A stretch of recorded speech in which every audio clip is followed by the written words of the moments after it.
ସର୍ବପ୍ରଥମେ ଓଡ଼ିଶାର 4.5 କୋଟି ଜନସାଧାରଣଙ୍କୁ ମୋର ଦେବସ୍ନାନ ପୂର୍ଣ୍ଣିମା ଉପଲକ୍ଷେ ଆର୍ଥିକ ଶୁଭେଚ୍ଛା। ଗୁରୁଜନଙ୍କୁ ମୋର ପ୍ରଣାମ। ଆଜି ଦେବସ୍ନାନ ପୂର୍ଣ୍ଣିମା, ତେଣୁ ମହାପ୍ରଭୁ ଜଗତର ନାଥ ଜଗନ୍ନାଥଙ୍କୁ ମୋର କୋଟି କୋଟି ପ୍ରଣାମ, କୋଟି କୋଟି ଦଣ୍ଡବତ। ବଳଭଦ୍ର ମହାପ୍ରଭୁଙ୍କୁ ବି ମୋର କୋଟି ପ୍ରଣାମ, କୋଟି ଦଣ୍ଡବତ। ସୁଭଦ୍ରା ଦେବୀ ମାଙ୍କୁ ବି ମୋର ପ୍ରଣାମ, କୋଟି ଦଣ୍ଡବତ। ହ୍ୟାପି ଦେବସ୍ନାନ ପୂର୍ଣ୍ଣିମା। ଆଜି ଯେହେତୁ ଦେବସ୍ନାନ ପୂର୍ଣ୍ଣିମା, ଆଜି ଭଗବାନ ଜଗନ୍ନାଥ ସୁଭଦ୍ର ବଳଭଦ୍ରଙ୍କୁ 108 ଗରା ପାଣିରେ ଗଧା ଯାଉଛି। ଏଥିରେ ଗାଧି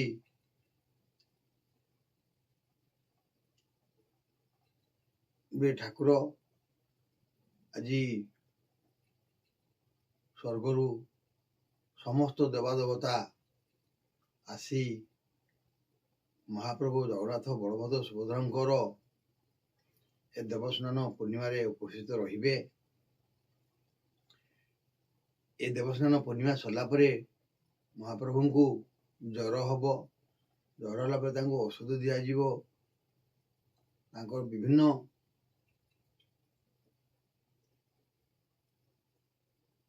ପ୍ରକାର ଯେଉଁ ଅଛି ନୀତି ନିୟମ ତାକୁ ପାଳନ କରିବେ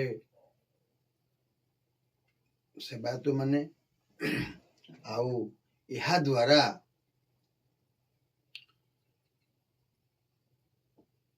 ଠାକୁରଙ୍କୁ ଉପଶମ ମିଳିବ ଏବଂ ରଥ ଯାତ୍ରା ଏହାପରେ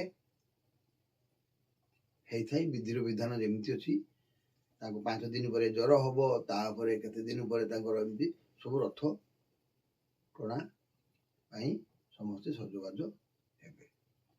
ତ ଯାହା ବି ହଉ, ଆଜି ଦେବସ୍ନାନ ପୂର୍ଣ୍ଣିମା ଉପଲକ୍ଷେ ଏ ଜଗନ୍ନାଥଙ୍କୁ ମୁଁ ପୁଣି ପ୍ରାର୍ଥନା କରୁଛି, ଏ ଜଗତର ମଙ୍ଗଳ କର, ଏ ହିଂସା, ଏ ଦୁଃଖୀ ରୋଗୀଙ୍କର ଦୁଃଖ ଦୂର କର। ହିଂସା ଯେଉଁ ଝାମଲା ହେଉଛି, ଖଣ୍ଡା ଚାକୁ ଭୁଷାଭୁଷି ହେଉଛି, ସେଠୁ ମୁକ୍ତି କରନ୍ତୁ। ଆଉ ଏ ଦୁଃଖୀ ଦରିଦ୍ରଙ୍କର ଦୁଃଖ ଦୂର କରନ୍ତୁ। ପ୍ରତ୍ୟେକ ମଣିଷଙ୍କର, ପ୍ରତ୍ୟେକ ଲୋକଙ୍କର, ପ୍ରତ୍ୟେକ ପରିବାରଙ୍କର ସମସ୍ତ ଆଶାକୁ ପୂରଣ କରନ୍ତୁ। ଛାତ୍ରଛାତ୍ରୀ ମାନଙ୍କର ଶିକ୍ଷାରେ ଉନ୍ନତି କରନ୍ତୁ। ଆଉ ସ୍ୱାସ୍ଥ୍ୟରେ, ରୋଗୀମାନଙ୍କର ସ୍ୱାସ୍ଥ୍ୟରେ ଉନ୍ନତି କରନ୍ତୁ। ମହାପ୍ରଭୁ ଜଗନ୍ନାଥ, ତୁମେ ହିଁ ହର୍ତ୍ତା କର୍ତ୍ତା ବିଧାତା। ତୁମ ପାଇଁ ଆଜି ଏ ଓଡ଼ିଶା ଆଜି ଗର୍ବ। ଆପଣଙ୍କ ପାଇଁ ଆଜି ୱାର୍ଲଡରେ ଓଡ଼ିଶା ଏକ ପରିଚୟ ପାଇଛନ୍ତି। ତେଣୁ ଆପଣଙ୍କ ବିନା ପତ୍ରଟେ ବି ହଲିବ ନାହିଁ, ଆପଣଙ୍କ ବିନା କିଛି ବି ହେବ ନାହିଁ। ଯାହା ବି ହେଇଛି ଆପଣଙ୍କ ପାଇଁ ହେଇଛି, ଯାହା ବି ହେଉଛି ଆପଣଙ୍କ ପାଇଁ ହେଉଛି। ଆପଣ ହିଁ ଲୀଳା, ଆପଣ ହିଁ ସର୍ବା, ଆପଣ ହିଁ ହର୍ତ୍ତା କର୍ତ୍ତା ବିଧାତା। ଜୟ ଜଗନ୍ନାଥ, ଜୟ ଜଗନ୍ନାଥ ମହାପ୍ରଭୁ। ତୁମେ ଜଗତର ନାଥ ଜଗନ୍ନାଥ, ତୁମେ ହିଁ ମୋ କଳା ଠାକୁର। ତୁମ ବିନା ଆଉ କେହି ରହିନାହିଁ, ରହିବେ ବି ନାହିଁ ଏ ଭବରଙ୍ଗ ଭୂମି ତଳେ। ତୁମକୁ ମୋର କୋଟି ପ୍ରଣାମ। ତୁମେ ତାରିପାରିବ, ମାରିପାରିବ, ସବୁ କରିପାରିବ। ତେଣୁ ଏ ଜଗତର ହିଂସା, ଗଣ୍ଡଗୋଳ, ଝାମଲା ଏସବୁକୁ ଦୂର କରନ୍ତୁ। ଜୟ ଜଗନ୍ନାଥ ମହାପ୍ରଭୁ, କୋଟି ପ୍ରଣାମ। ଆଜିକାର ଏଇ ଦେବସ୍ନାନ ପୂର୍ଣ୍ଣିମା ଉପଲକ୍ଷେ ସମସ୍ତଙ୍କୁ ପୁଣି ମୋର ଏତିକି ଯେ ଭଗବାନ ଯାହା ଆଜି କରୁଛନ୍ତି ଠିକ୍ ଅଛନ୍ତି। ତେଣୁ ସମସ୍ତେ ଭଗବାନଙ୍କୁ ପୂଜା କରନ୍ତୁ, ତାଙ୍କ ଚଳନ୍ତୁ ଏବଂ ଦୁଃଖୀ ଦରିଦ୍ରଙ୍କୁ ସେବା କରନ୍ତୁ। ଆଉ ଜଗତର କେମିତି ଉନ୍ନତି ହେବ, ସମସ୍ତେ ଆମେ ଚେଷ୍ଟାରେ ଜାରି ରହିବା। ସମସ୍ତେ ଭାଇଚାରା ନେଇ ବଞ୍ଚିବା। ଭାଇ ଭଉଣୀ, ମଉସା ମାଉସୀ, କାକା ଖୁଡ଼ି, ମାଇଁ ବିଭିନ୍ନ ପ୍ରକାର ସମ୍ପର୍କ ନେଇ ଆମେ ଚାଲିବା। ତେଣୁ ଜଗତରେ କିପରି ଉନ୍ନତି ହେବ ତାକୁ ଆମେ ସବୁବେଳେ ଚେଷ୍ଟା ଜାରି ରଖିବା।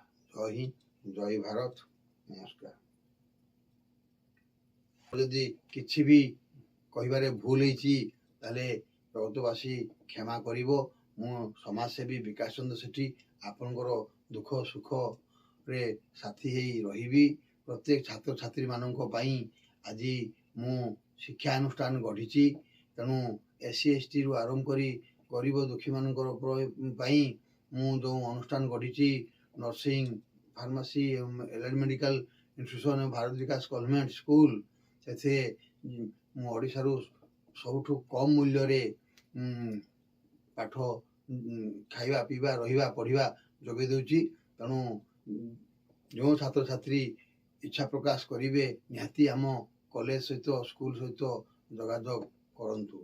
ଜୟ ହିନ୍ଦ, ଜୟ ଭାରତ, ନମସ୍କାର।